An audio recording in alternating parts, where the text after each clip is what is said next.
You may not know this to look at me, but I'm as much of a metalhead as the next guy. Black Sabbath, got him. Metallica, way ahead of you. Iron Maiden, Megadeth, Anthrax, Motorhead, AC/DC, yes, yes, yes, and yes. I might seem like a perfectly level-headed fella, yet there are some times when I just need to air things out and kick it up a notch. And without getting into too much detail, there was once a time when I hosted my own metal feature back in the late 80s. And to say that I kicked ass is putting it mildly. Having said that, there are very few metal bands in the world that elicit as much praise and respect as the band Judas Priest. For more than 51 years, Judas Priest has not just released some of the greatest metal albums of all time with Screaming for Vengeance, British Steel, or Defenders of the Faith. They've sold over 50 million records. 50 million!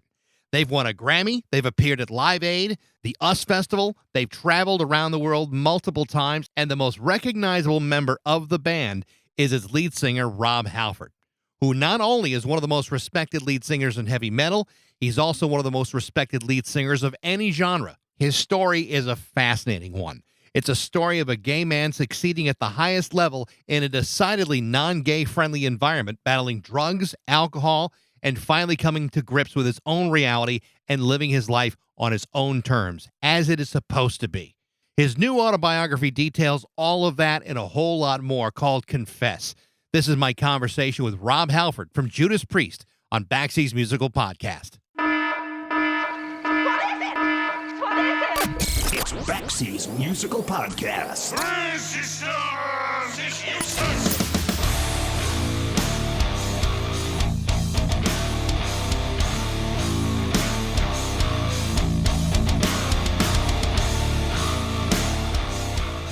Hey, Rob, how are you? Hello, Mike. I'm doing very well, my friend. How are you doing? How's everything in your part of the world?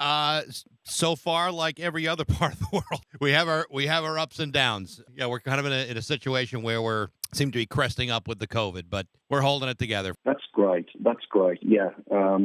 It's wild, isn't it, man? This whole thing is just wild. It's just relentless, and it's really bringing out the best and the worst in people. So, bring on the vaccine because we need that desperately, don't we? No, I totally agree. On one hand, it's got everybody, feeling down and depressed, but yet at the same time, it's maybe the most amazing social experiment you've ever seen of human behavior and how they follow guidelines and rules and what we're willing to do and what we're not willing to do. It's pretty amazing. It is, and this is going to be documentaries, movies, books. We're going to be dissecting this, aren't we, in the years to come? Well, I hope to God they use you for the soundtrack if they wind up doing a documentary about it. Yes, absolutely. Yeah, it'll be interesting to see how that texture unfolds. But talking of books, I mean, Confess is the book that's in a lot of people's hands right now with this pandemic. So those of us that are looking for an opportunity to kind of go to a different place, which is what books and films and music do for us. So there's something positive in that realm, at least.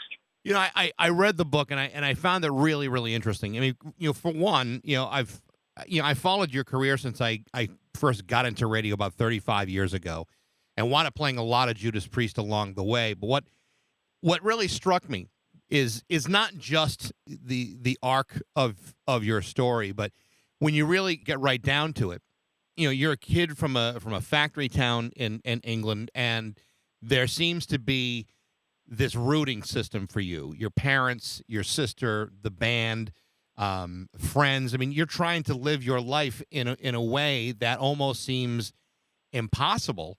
And at the same time, inevitable. So, when you're writing the book and you're looking back on what it took for you to get to point A to point B, and I think point B is probably the announcement on MTV many years ago that you were a gay man. When you look back on writing that story, do you get a better sense of your own personal history having looked at it again like this? Yeah, in many, many different ways. That's a really, really cool question because there were lots of different things popping into my head as you were talking. about it, Mike. I think what I've realised now more than ever is that you don't get anywhere in life by yourself. You know, there's always someone with you in your life, whether you know it or not, on certain levels. But you don't get anywhere. Look at where you are now. We're doing this today, but both of us could talk about how we got to this place and the people that were with us along the way, whether they were encouraging or supporting or maybe disruptive. You can't do anything by yourself in life. You can be, even your success is based on teamwork. Even if you're a solo artist, it's based on teamwork, you know. So all of that, especially through the moments of me, you know, having conflict with my sexual identity, you know, I had my band and I had my music, and that's what was sustaining me then, and it's still sustaining me now. I think what I'm curious about is, you know, as I'm reading the book and I'm hearing your struggle about, you know, do I live my life, you know, out of the closet, or, you know, does that damage who I am? Does that damage the band? Does it hurt our fans or alienate them in some way? But, you know, when I'm hearing the story, I'm thinking, well, is it a matter of your own self perception, or were there actual pressures on you from outside sources saying, no, whatever you do, don't let this leak out? Well, that's another life lesson, you know. We talk about teamwork, but equally you can't live your life for other people. You know, I realise now that, you know, getting your own house in order and finding a place of self-love and balance and harmony is vital. And I dare say I had that with me to a certain extent when I was dealing with the stuff when I was wrapped away in that heavy metal closet. But equally, I was so terribly conflicted again with my worry and concern about if I did step forward at that particular juncture with Priest as we were climbing the heavy metal ladder, that things could go terribly wrong just by perception and opinion and pushback and negativity, and all of these things were swirling around as a very strong matter of fact. You know, so much so that I reference in the book, and, you know, it was suggested to me by management at the time that I should kind of dial it back a bit, you know, and keep that side of me under wraps. So, you know, you pile that on everything else, all the drugs and the booze, it's like a ticking time bomb. It's interesting because, you know, I see kind of two sides of a stereotype working. You know, on one hand, it's hard for people, I think, you know, certainly in the 70s and 80s perhaps, to wrap their hands around the idea of a metal god being gay. Like you could only be straight. But on the other hand, there's a stereotype that suggests that, you know, there's no way that a metal fan could be open-minded enough to embrace a Rob Halford, no matter what you had already previously done in your career. And clearly, by the reaction people have had since you did announce, you know, many years ago, that really wasn't the case for really either one of you. No, it wasn't, but there was a time shift, wasn't there? There was a time shift through the 70s, through the 80s. The 80s were particularly difficult for gay people because we were blamed for the AIDS outbreak, and it was completely false. So again, there's another spoke in the tire that's flying off, you know. So by the time we reached the mid-late 90s, there was some enlightenment happening. There was, you know, people like myself are still marginalised, and we still are today to a certain extent, not as greatly, but we still are. Yeah, it's a life journey as much as anything else in this whole determination and pushing through these things that you have to face. I knew people at the time. I mean, again, having followed you for many years, I knew people at the time who, you know, when you announced, were not that surprised, because in metal, I think people felt like, you know, Rob Halford stands out differently than, you know, a lot of other people in the genre. You know, for me, it was like, well, you know, you're like Graham Chapman in leather. But I think most real fans were just happy that the music was still so great and only got more intense and better, and that the success you guys achieved at that point, like you say, with Freddie Mercury, with his battle with AIDS, and even with you could even say even with David Bowie coming out in the '70s saying he was bisexual, you could kind of sense that the trend was maybe turning around, and that there was more acceptance along the way. It's almost as if your announcement was perfectly timed for you, even if it should have come many years earlier. It is all about timing, isn't it?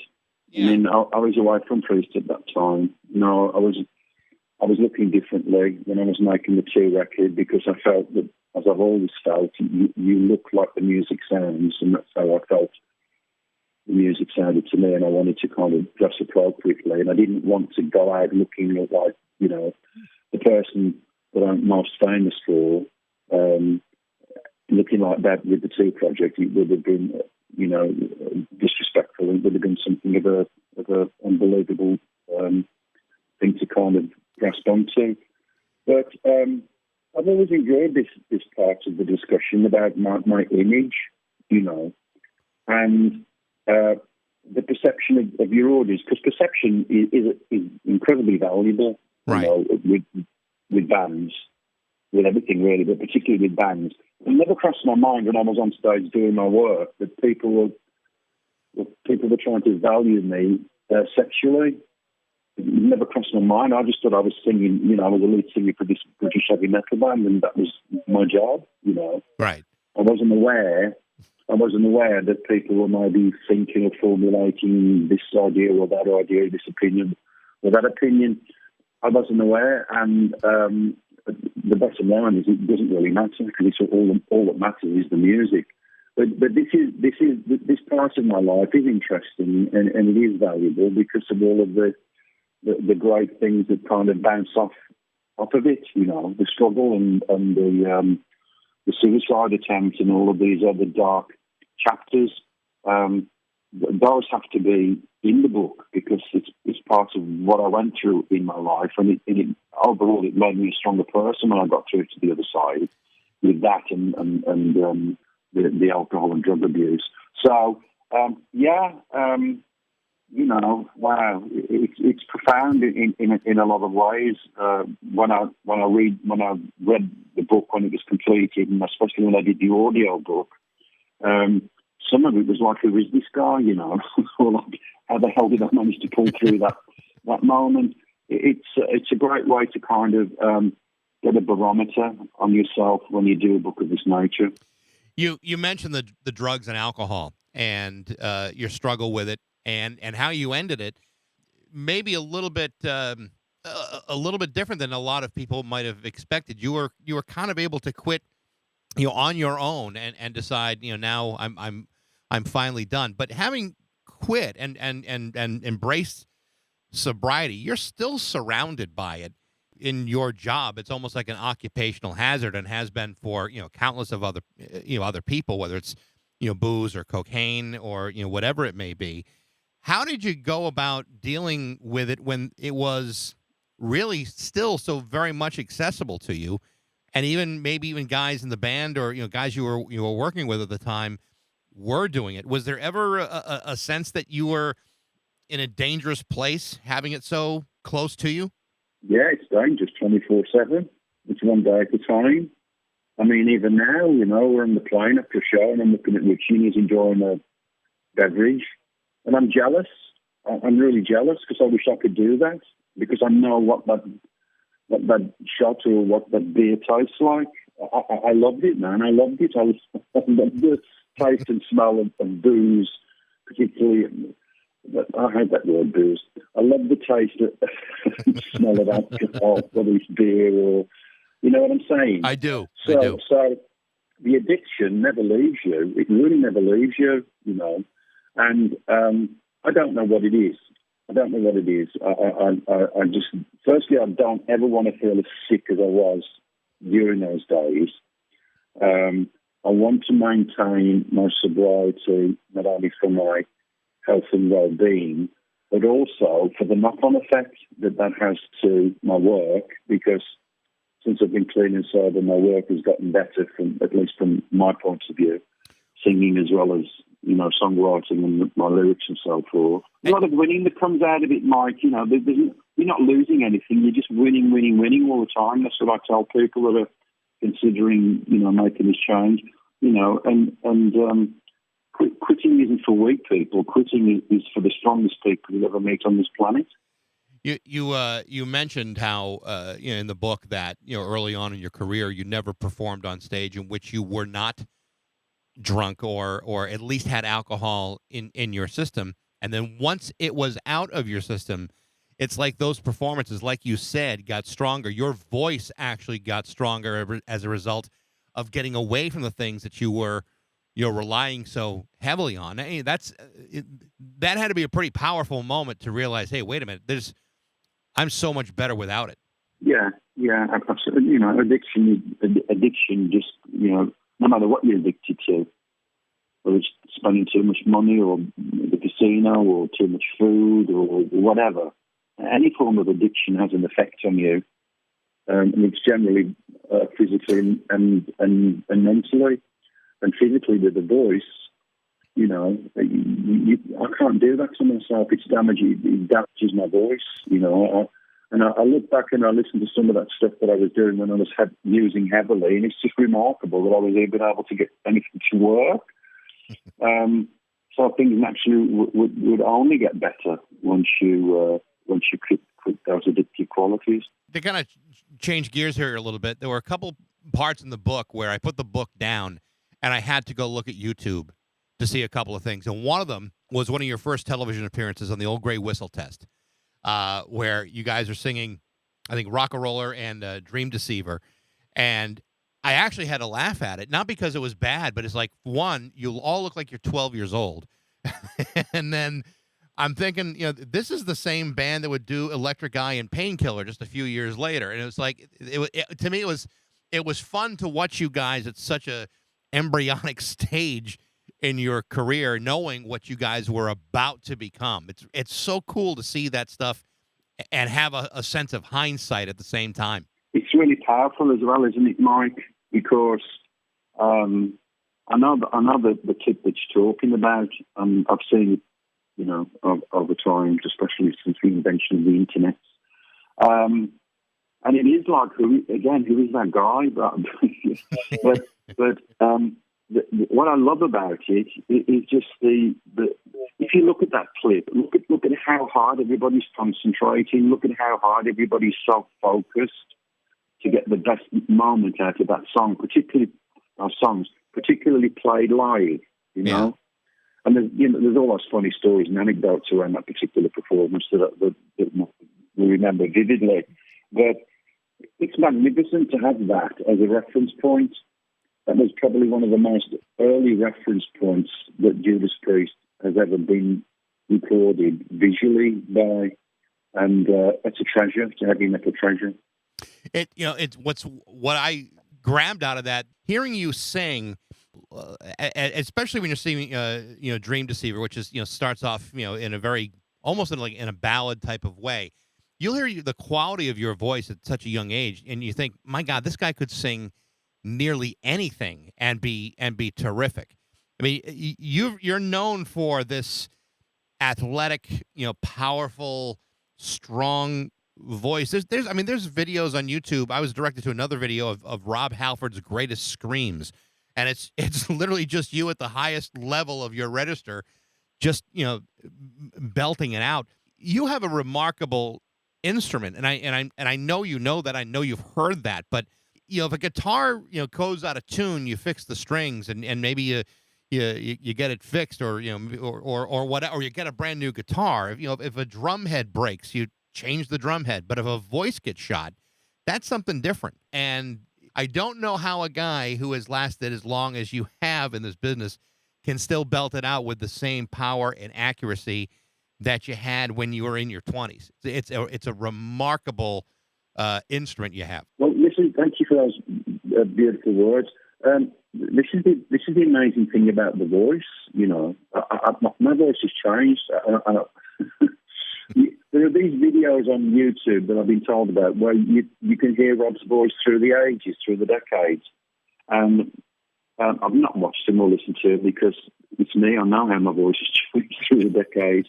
And it's been fantastic. It's been fantastic. It's also been incredibly frustrating because it brings to mind something that Robert Plant said not so long ago, where he said, if I'd have known that people wanted me to sing A Whole Lot of Love now, years later, I would have never have sung it in that register with that performance. So I know Robert's frustration as well. It's got to be the same for a lot of singers. When there are certain areas that you can't nail it, you want to nail it every time, particularly when you're doing it live. So you have to make some subtle adjustments. But what I have learned from getting response from the fans is that the fans are not really that bothered about the actual spot-on performance. They just want to hear the song. They want to connect to the song. They want to connect to the words. I'm just talking about the voice now, not the rest of the guys. And so I'm able to work through what needs to be done in what should have been this 50th anniversary, which of course is now next year.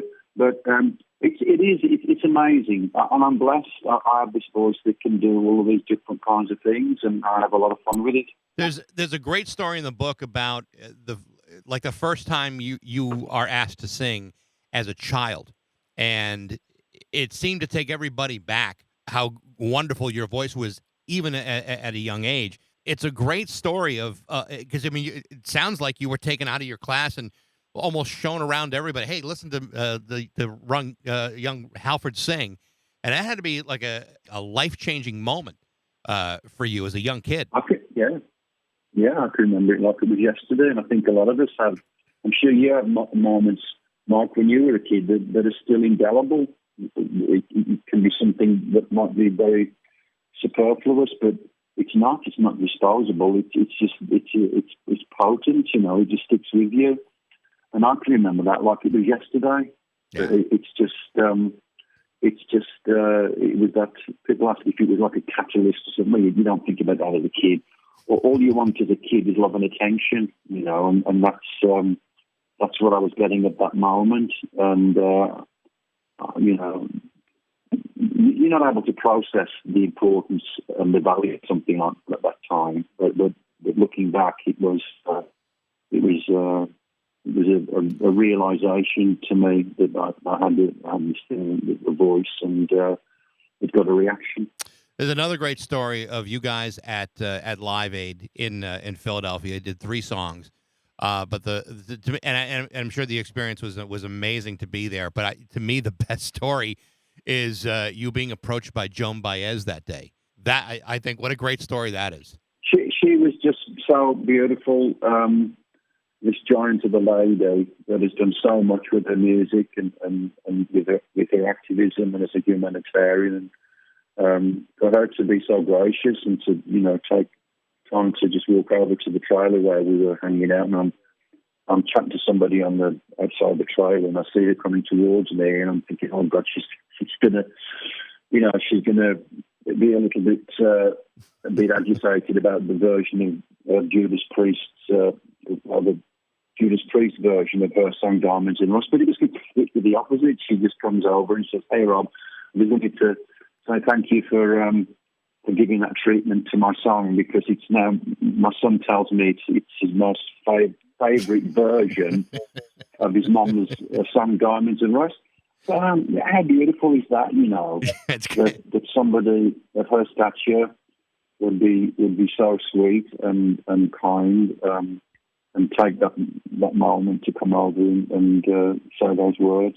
One of the things that I remember you covering, on the radio was the trial between you guys and the family of the 2 boys, back in the 90s, and for those who don't remember the story, there were 2 kids. They were allegedly listening to a Judas Priest record, and then there was some sort of, it was like a suicide pact.